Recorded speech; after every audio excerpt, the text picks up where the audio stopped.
Have you ever been like depressed? I mean, Have you like gone kind of around the edges of it? I've had anxiety really badly. Have you? Because that's something I've never experienced, but from You've never hearing, had anxiety? as in like I felt anxious about things, and I felt really anxious about things, but never to the point where people describe like terrified of going out, panic attacks, anything like that. So that, I mean, just hearing about it from friends and family terrifies me. And you've come close to that, have you? Yeah, I had it really, really badly. What's it like? Because I just It is don't the understand worst it. thing in the world. Is it? Yeah. So what would like a normal day be like for you? I feel like I'm a lot better now because of an experience I had that literally changed my life. What was that? So it was around about the time that I kind of stopped doing the first batch of my music life. Right. And my old manager was my best friend. I was friends with all of his friends. You know, we were kind of a similar age, and I used to go and hang out with them all on weekends and stuff. And it was a really fun time of my life. And he was, like my best friend. And I just didn't feel like it was working out. It got to the point where I felt like it just kind of stayed at this level. It wasn't really going anywhere. And I got to the point where I was like, I don't think I'm really happy with the music that I'm doing anymore. And I remember just having to kind of basically like tell him that I didn't want to work with him anymore. And it was like a breakup. Really? Yeah, I cried. And he was just like, okay. And I was just there like, I'm really sorry. But yeah, it was after that I was really, really lost. I went through a massive chunk of time not doing any music. I couldn't write.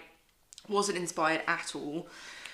That lasted like 4 or 5 years. Oh my God. Yeah, and I didn't know what I was doing at all. I had no clue. And I went on holiday with my family, and it was a really nice place. I think it was Breckenridge in Colorado, and it's really, really, like, the altitude is crazy high, like one of the highest places you can go, you know, for skiing and things. And I don't know if it was something to do with the altitude and feeling really anxious, but I kept getting really bad panic attacks, and I would get shooting pains up my arm. And this is the thing, like with anxiety, physically it can affect a certain part of your body. Yeah. So, you know, you might get pins and needles in your head, you might, you know, just get like a sharp pain in your leg or something. But for me, it was my arm, and it felt like I was having a heart yeah, I was attack gonna say. every time. Before I really knew much about anxiety, now I'm like, I know everything. I did a lot of reading up on it, but before I knew anything really about it, I just thought that I was having a heart attack, like constantly. I was like, why is my arm gone numb? You know, why am I getting shooting pains? Why am I getting pins and needles in my head? And it got so bad that I remember like waking up in the night and not knowing like what this feeling was, because it was just so intense. And then I was out with my mum shopping somewhere, and it just like exploded. Basically, I had this like 2-hour long hyperventilating fit. I was like, before it happened, I was like, I do not feel right, I don't feel right. And the fire brigade had to come, and there was this really nice lady who was trying to, you know, she thought I was having a heart attack. She was like, shit, she's having a heart attack. I was like, oh, I'm having a heart attack. 'Cause I didn't know. Oh my God. I didn't know what was going the hell on. it was. And when all you ever hear is shooting pains down your arm, it's a heart attack. Then what else would you think it is? And I just didn't know. And I was hyperventilating as well. And the fire brigade came, and they were like, if you don't stop hyperventilating, you're gonna do some damage to your brain. You're gonna starve it of oxygen. You know, Fuck. You'll pass out or whatever. And yeah, 2 hours of pure hyperventilation. I couldn't calm down. And then they gave me diazepam or something, and I remember the doctor giving it to me, because they give you stuff in America. They just give it out. They just fucking give it to you. Right. It's kind of, you know, and they gave me diazepam, and that fucked me for like 7 months. Really? Yeah, 100%. In what way? It was like a prolonged panic attack. Ever since I took that pill, I have not had an actual panic attack. I have not hyperventilated or had a panic attack as you kind of know it since that. Yeah, it really just did something to my brain. And my mum was just like, a light just went out, you know, like your eyes just like dulled. Yeah, and she was like, it was like someone just put like a white sheet over you. She was like, you just didn't seem right. And that went on for 7 months. I was just in a massive daze. I had depersonalization, derealization. I've heard a lot about this. So badly. And I couldn't stop twitching. It was bizarre. I couldn't leave the house. I lost so much weight. The only time I felt like I could be remotely, you know, focused was running. So I would go to the gym and just run on the treadmill for literally hours and hours and hours. And no wonder you lost loads of weight. Yeah, but that was the only way. And I would read. I didn't sleep at all. Like, at all. I read, like, 2 books a night.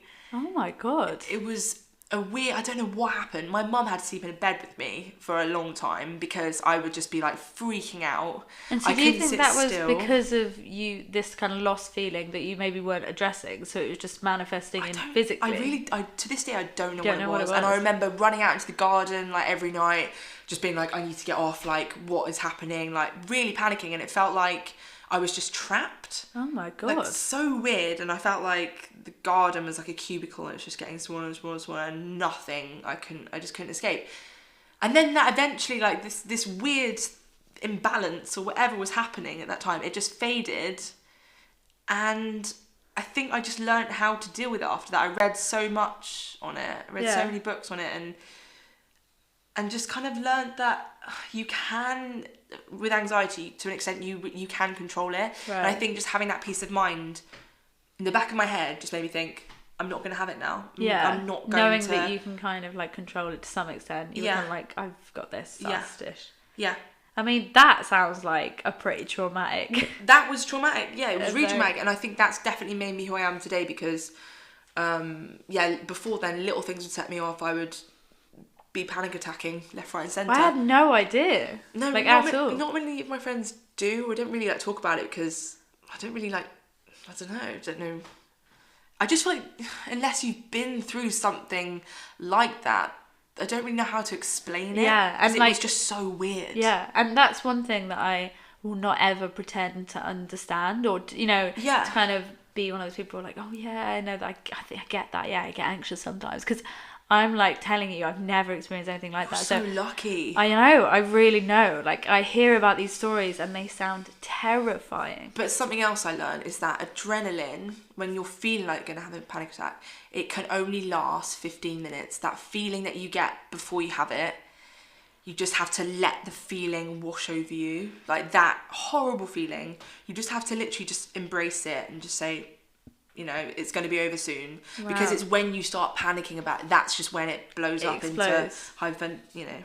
And so what was your kind of experience with depersonalization and derealization? Because I've heard a lot from Dodie, I think Ola's friend, she's like a musician too, speaks about it a lot online. And from what I've heard, it's kind of like you don't really feel like yourself a lot of the time, and you're just kind that I still get. I think that, even hearing you say that makes so much sense knowing you. So much sense. I think that's why I find you so fascinating and I think mysterious. That's something that has never gone for me. Yeah. Do you feel like you're just kind of floating through life a lot? Yeah. Never hitting any sides? You're just kind of like, what the heck? Yeah. Wow. But then I don't really get how other people don't have that. So when you're like, oh, you're really mysterious to me, you know, and I don't get that. For me, it's just so normal. Yeah, and by the way, when I say that, it's not to romanticize it. It's more like that's just how I see you. But obviously, when you're living it... And that baffles me, though, because I'm just like, but how? Like, why... Yeah, well, I guess that's kind of all that you can remember or know of yourself, then why would it... Yeah. But does that kind of, that whole thing ever, does depersonalization and stuff make you feel low? Or is it just every day you're just a bit like what does it feel like, if you know what I mean? It just feels like you're a vessel. Wow. Yeah. Explain a bit more. What do you mean? I mean, I haven't had, I don't think I've had something that's made me feel out of the ordinary for years. So I can't remember what exactly it feels like, but it's kind of like you get tunnel vision and it just feels like no one around you is real and you're in a dream.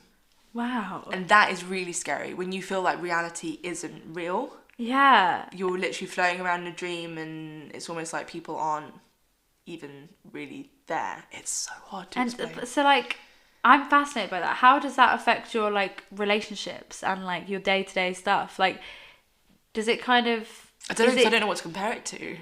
True. That's fascinating. Yeah, but the dream thing is scary. Is it? Have you never had that where you felt like you're walking around in a dream?